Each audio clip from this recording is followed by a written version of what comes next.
I think the top goal was really just to continue to build upon our culture foundation. It definitely got laid in year one.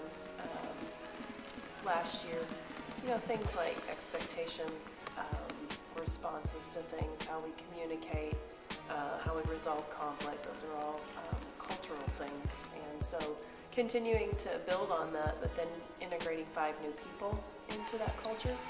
So preseason has been as much about chemistry and coaching chemistry as it has been about the technical parts of basketball.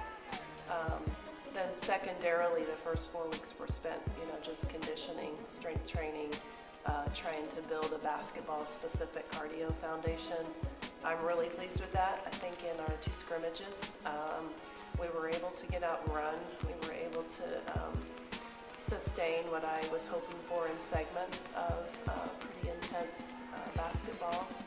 And then once we were able to get the ball off the rack, it's then knowing that because the cardio foundation's there, now you can pass, shoot, catch, and think, because there's cardio there that's specific for our game. So that's all been part of it. And then teaching our offensive system to our returners, because we're doing some things different than last year.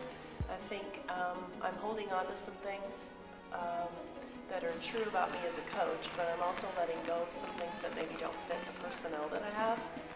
So the returners have had to learn some new things, and then patiently introducing everything new to our incomers.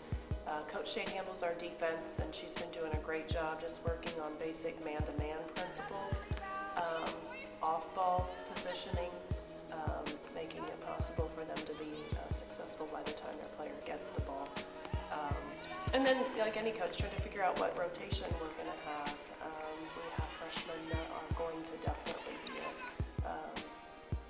a huge place of contribution in their first year, so figuring out to what degree. And then we've got returners that did a lot of work in the off-season and came back better players. So we're not there yet, anywhere close at finding a rotation that I would say will become consistent, but certainly encouraged by much of the growth of our returners, and then our freshmen being what I am really proud to be a great recruiting class for us.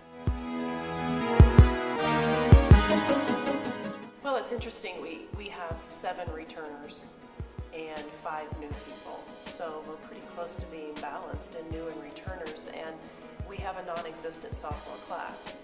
So those are all interesting. Graduating 6 seniors last year, even our returners really haven't had a chance to lead.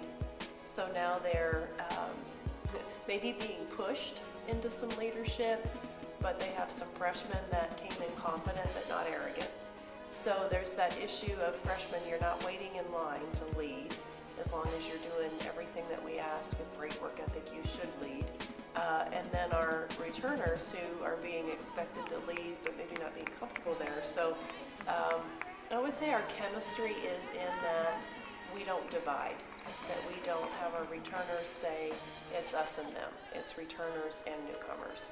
That it's continually both newcomers and returners moving toward each other every day, affirming each other, understanding that everybody's uniquely gifted at the game, some very differently, but we value everything collectively, and so some days that's great, and I don't see issues. Other days I see jealousy. Other days I see body language, which is girls can be so finicky. So just identifying it, saying that I see it, saying that it's not bad that it's here, we just need to make sure we're dealing with it. So making sure we get out of our own way when it comes to chemistry. Well, our identity offensively will truly be to move the ball down the floor. You're not going to come in the gym unless it's a time and score situation and see us walk the ball up the floor. I have to live with some mistakes early when you play at that speed, but that definitely is an identity. This year, trying to give them a lot more freedom in teaching them basketball, just how to play, not how to run plays. I think we ran a lot of plays last year. I thought thought it was the right thing for that team. This year I think that we've got some kids who are showing me in practice that they'll assess defensive positioning and make some offensive decisions based on the defensive positioning. That will continue to grow. Other identity for us will still play dominantly man-to-man defense. Returners have grown a lot in that. Our newcomers, I think, were coached really well at the high school level, and so have great understanding of basic man-to-man. I'm not sure what our identity is from a standpoint of team personality and emotion. Right now we're pretty quiet, and I tell them that a quiet gym is usually a loser's gym. So just trying to figure out who that's going to come from and in what way. So I think it's still going to take time to see who steps forward as the voice, who's maybe more there with just the display of passion and work ethic and